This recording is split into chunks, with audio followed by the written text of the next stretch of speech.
वस्तू आहे त्यापासून आपण काय करायचं आहे, खेळणी तयार करायची आणि त्या खेळण्यातनं आपण आपल्या मुलांचा विकास करायचे. जे आपले विकास आपण मुलांचे करतो की सामाजिक विकास, बौद्धिक विकास, भावनिक विकास, तर हे सगळे विकास आपल्याला त्या साहित्यातनं करायचे. लोकसहभाग पण घ्यायचा होता आणि आज आपण तो लोकसहभाग घेऊन आपण स्वतः अंगणवाडी साहित्य तयार केलेलं आहे टाकाऊतनं ठिकाण आणि आपण त्याचं एक प्रदर्शन मांडलेलं आहे.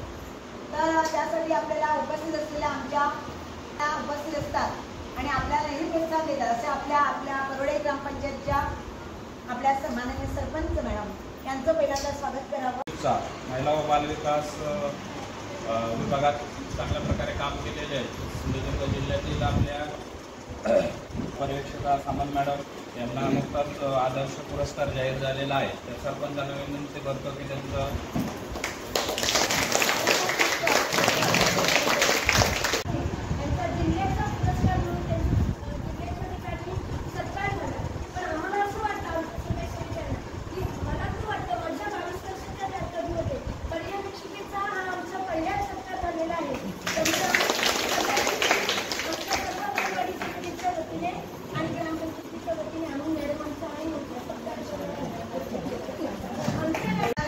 म्हटल्यानंतर सगळ्यातच अग्रेसर असते.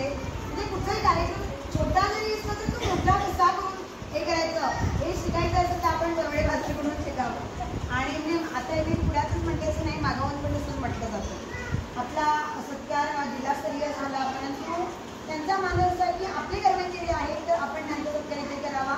त्याने आमचं सगळ्यांचं कौतुक केलं. त्याबद्दल आधी पहिल्यांदा मी सर्व ग्रामपंचायत म्हणजे माननीय सरपंच, उपसरपंच, सर्व पूर्ण बॉडी, त्याच्यानंतर आपले ग्रामसेवक, आपले बाबाजी काका असू दे, सगळे जे कोण असतील त्यांनी सगळ्यांना मी एक धन्यवाद म्हणते. आणि आदर्श करणार म्हणून सांगून कधीच काम आदर्श होत नाही. तर नेहमी मी तुम्हाला एरवी पण अंगणवाडीमध्ये आपली मीटिंग असते तेव्हा पण सांगितलेलं आहे की मी ज्या समाजामध्ये काम करते त्या समाजाचा मी काहीतरी देणं लागते. बरोबर आहे ना. मी जरी आज 50,000 पगार घेतला तरी मी समाजाचं देणं लागतं. मला शासनाने काय ठेवलं आहे त्यांचा प्रतिनिधित्व करणं फार महत्त्वाचं आहे. मी तुम्हाला इतर दिवशी पण सांगते तसंच